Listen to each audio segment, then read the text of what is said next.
உதயநிதி கைது எப்படி சார் பாக்குறீங்க? பேசினது தேவையற்ற வார்த்தை, கைதும் தேவையற்றது. ஆன்லைன்ல மது விற்பனை என்ன சார் பாக்குறீங்க? தப்பு இல்லை. இந்த காலத்துல ஆன்லைன்ல எல்லாம் கொடுக்கலாம், ஆன்லைன்ல கொடுக்கலாம். அவன் கடையில போய் குடிச்சிட்டு ட்ரங்க் டிரைவிங் பண்றதுக்கு வீட்லயே ஆன்லைன்ல பண்ணி குடிக்கிறது பெட்டர். ஆன்லைன்ல மது விற்பனை என்ன சார் பாக்குறீங்க? தப்பு இல்லை. இந்த காலத்துல ஆன்லைன்ல எல்லாம் கொடுக்கலாம், ஆன்லைன்ல கொடுக்கலாம். அவன் கடையில போய் குடிச்சிட்டு ட்ரங்க் டிரைவிங் பண்றதுக்கு வீட்லயே ஆன்லைன்ல பண்ணி குடிக்கிறது பெட்டர். அரசியல் நிரந்தர நண்பன் இல்லை எதிரி இல்லைன்னு சொல்லிட்டு முன்னாள் எம்பி கனிமொழி சொல்லியிருக்காங்க. இதே திமுக எம்பி தான் சொல்லியிருக்கிறாங்க. இது இவங்க சொல்லலை, இது ஆயிரக்கணக்கான வருஷத்துல அரசியல்ல சொன்னது தத்துவம். இவன் புதுசா கண்டுபிடிச்ச தத்துவம் கிடையாது. அதாவது 19 எம்பிக்கள் கலந்துட்டாங்க முதல்வர் கூட்டினா தொகுதி மறுவரையில 57 எம்பிக்கள் இருக்காங்க. இதை எப்படி சார் ரொம்ப பேர் புறக்கணிச்சிருக்கீங்களா? அது அவங்க வராதவங்களை ஏன் வரலன்னு தானே கேட்கணும். அழைப்பு கொடுத்தாங்க, நான் போனேன், என் கருத்தை சொன்னேன். அழைப்பு கொடுத்துட்டு வராதவங்களை ஏன் வரலன்னு அவங்கள தான் கேட்கணும். நான் எப்படி அவங்களுக்கு காரணம் சொல்ல முடியும்?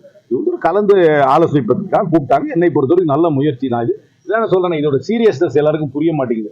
இந்த டீலிமிட்டேஷன் என்பது தமிழ்நாட்டுடைய குரலை இந்திய பாராளுமன்றத்தில் குறைப்பதற்காக நடத்தப்படும் நடவடிக்கையாகத்தான் நாங்கள் பார்க்கிறோம். அதை தடுத்து நிறுத்த வேண்டியது தமிழ்நாட்டில் இருக்க அனைத்து அரசியல் கட்சிகளுக்கு, அரசியல் கட்சிகளுக்கு அப்பாற்பட்ட விஷயம். இதை ஒற்றுமையாக இருந்து தடுக்க வேண்டும் என்பதுதான் எங்களுடைய விருப்பம். சசிகலா திறனை அதிமுக சேர்க்கணுங்கிற குரல் ரொம்ப கடுமையா அதிமுக எதிர்கொடுத்துக்கிட்டு இருக்கு.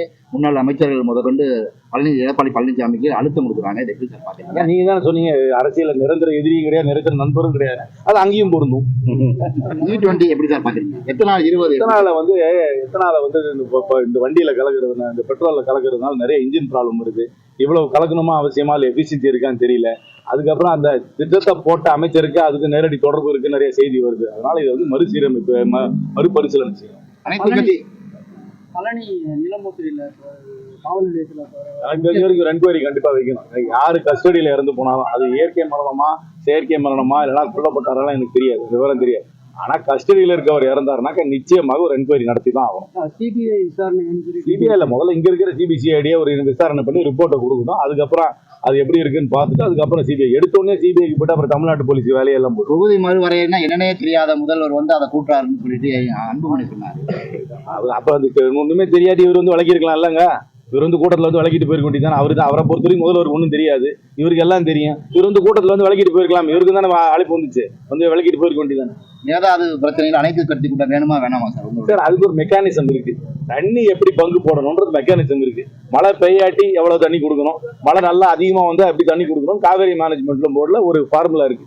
அந்த ஃபார்முலா அப்படி ஆர்டர் கொடுத்துருக்காங்க. அந்த ஆர்டரை அமல்படுத்துங்க நம்ம சொல்றோம். அது அவங்க அதை ஒத்துக்கல, அதனால சுப்ரீம் கோர்ட்டுக்கு போயிருக்காங்க, நம்மளும் போவோம். அதனால ஒரு ஏற்கனவே இருக்கிற மெக்கானிசம் இருக்கும்போது அந்த மெக்கானிசத்தை நாங்கள் அமல்படுத்துங்கன்னு சொல்றது தான் நம்ம சொல்றோமே தவிர புதுசா ஒரு ஐடியா கொடுத்து புதுசா ஒரு ஸ்ட்ரக்சர் உருவாக்கணும்னா தேவையே கிடையாது. அனைத்து கட்சி கூட்டம் தேவையில்லைன்னு சொல்லி அனைத்து கட்சி கூட்டம் நடத்தணும்ன்றது தப்பு கிடையாது. அது இன்னைக்கு எதுக்கு டீலிமிட்டேஷனுக்கு நடத்தணும்னா, நாளைக்கு திங்கக்கிழமை, நாளையில இருந்து வியாழக்கிழமை வரைக்கும் 4 நாள் மட்டும் தான் பார்லிமெண்ட் இருக்கு. இமீடியட்டா இந்த பில் அதை பத்தி என்ன பண்ணலாம்ன்றத இந்த காவிரி பிரச்சனைன்றது இந்த 4 நாள் பிரச்சனை இல்லை, இது 40 ஆண்டு கால பிரச்சனை. இன்னும் வருகின்ற 40 ஆண்டுகள் பிரச்சனை இருக்கும். அதனால அதுக்கு ஒரு இமீடியட் பிரஷர் அந்த மாதிரி கிடையாது. இதுக்கு இமீடியட் பிரஷர் இருக்கு, அதனால கூப்பிட்டார். அதுக்கும் முதலமைச்சர் கூப்பிடணும்னு நினைச்சாருன்னா கூப்பிடலாம். சார், இறுதியா ஒரு கேள்வி சார், உதயநிதி கைது எப்படி சார் பாருங்க? பேசினது தேவையற்ற வார்த்தை, கைதும் தேவையற்றது.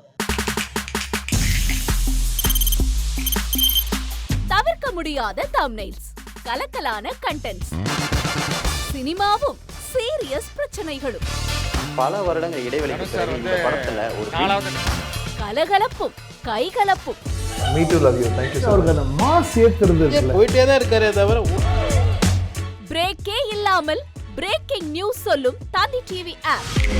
இன்ஸ்டா தலைமுறை வரை இறங்கி அடிக்கும் தந்தி டிவியின் டிஜிட்டல் எக்ஸ்க்ளூசிவ். அது தண்ணிக்குள்ள போகும்போது ஹேங் ஆயிடுச்சு. உங்களுக்கு விஜய் சார் எந்த அளவுக்கு ரொம்ப பிடிக்கும்? Of course, Malayalis are huge Vijay sir fans. ரெண்டு பேருமே ரொம்ப பிடிக்கும் எனக்கு. தந்தி டிவி ஆப்பை இலவசமா டவுன்லோட் செய்யுங்க. ஃபாலோ பண்ணுங்க, சப்ஸ்கிரைப் பண்ணுங்க, என்ஜாய் பண்ணுங்க.